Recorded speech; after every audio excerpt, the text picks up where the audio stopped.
Hey, what's up guys, it's Marf and welcome back to another episode of Old But Gold, the series where we take a look at some of the oldest cars in Asphalt 9, max them out, and see how they perform in modern multiplayer. Today we have a real classic. It is of course the Apollo N. And yes, I know it is really popular, especially in Ghost Slipstream, which is where I'm going to be recording this video today, but I wanted to take a look at it in case any new players are watching and haven't really seen this car before and are wondering if they should unlock it, and well, the short answer is of course yes. Before I go any further, I just want to mention a couple of things. Firstly, I had an amazing time at the Porsche Asphalt Series 2023. I will have some special content coming up for that event, so be sure to stay tuned around that. And yeah, big thank you to Gameloft and everyone for setting up that event. It was truly a next level event. I had an amazing time, like I said. Absolutely loved Barcelona, would love to go back one day, but otherwise I had a great event. I hope you guys enjoyed, and yeah, let me know what you guys thought of my commentary in the comment section below. Alright, so back to the Apollo N. Now the standout feature of this car is of course the top speed of 241 miles per hour, and that's mainly why I'm playing in Ghost Slipstream, but well, also of course because I was so busy during the event, I didn't really have time to do much, and so I thought today I would hop on and record a quick Old But Gold. So yeah, I do want to say with this car, I should probably say this at the end of the video, but either way, you can definitely get to Platinum League. Well, actually I did, but I mean you can get to Legend League as well. I just didn't have enough time to do it, but by the time I was done recording for this video, I was still pumping out first and second places all the way up in Platinum League. So I have no doubt in my mind that if you really wanted to, you could use this car to get to Legend League. Probably not at the beginning of the season just because all of the hardcore players are playing during that time, but if you wait far enough into the season like I've been doing, you'll go up against, still very tough opponents, especially because they'll have maxed out A-class cars, but I don't think it's unreasonable to expect that you could get to Legend League using only the Apollo N. So yeah, the top speed of this car at 241 is its main standout feature. Not only is it a lot faster than a vast majority of B-class cars that you're going to face, but it's also faster than a significant portion of A-class cars as well. Now lately, of course, with the XJR9 and some of the other vehicles, they are adding in a lot of faster A-class cars that go well above 240 miles per hour. So I don't know how long the Apollo N's dominance is going to last. So I would definitely take advantage of this car while you still can.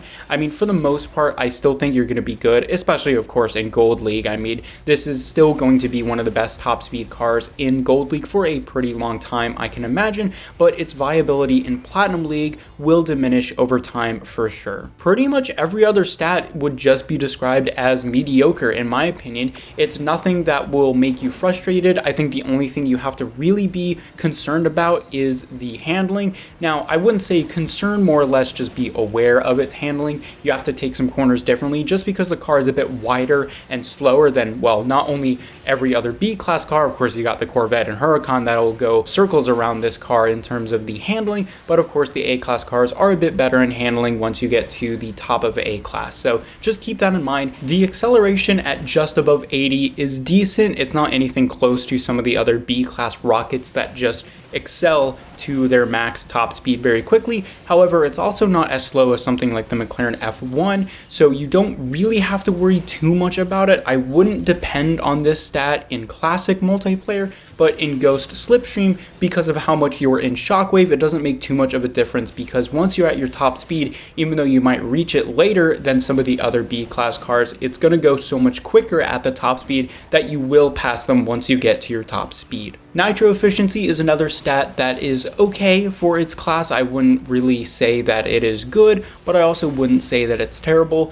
Again, this is a car dedicated to Ghost Slipstream. So because you're always in Slipstream, you're not going to have to worry too much about your nitro efficiency. So this is something that honestly doesn't really matter that much, which is nice. Again, the whole point of using this car is to take advantage of its top speed. So if you use it in Classic, you can definitely get away with using the car on the top speed focused track. In fact, I do it all the time just because of how I love this car so much. But of course, it is at its home in Ghost Slipstream, and that is where I would recommend you play with this car because it is so darn good. So throughout this video, you will see that I'm not wrong when I say that it can beat a lot of A-class cars. You'll see some Peugeot Onyxes. I believe there's some Aventadors in there as well, but overall you'll see a good mix of B cars and A cars. And for the most part, I fly right past them. Now, again, I'm not gonna doubt the fact that some of these drivers may not be the top 1% just because of how long I waited into the season.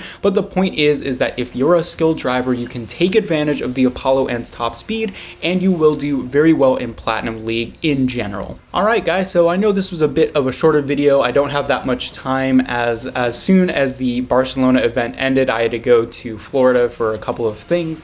But I hope you guys enjoyed nonetheless. I always enjoy playing with the Apollo, and I think it's a great car. I'm so glad that it's still relevant after all of these years. If you didn't know, the Apollo was actually a car added as a sort of secret unlock car all the way back in Asphalt 5. So that's where I have my special place in my heart for this car. I talk about a lot in Asphalt 9 cars that I have a personal connection with, and I think those are the best cars to spend your tokens on, because then it doesn't really matter about the stats. You can just love the car for what it is, and this is one of those rare occurrences where not only do I love the car for what it is in terms of its looks and its history, but of course it's also a really good car in terms of the meta. So I hope you guys enjoyed this video. Let me know your thoughts about the Apollo N in the comments section down below, and of course leave your suggestions for other cars I should take a look at in the next episode of Old But Gold, and I will see you guys later.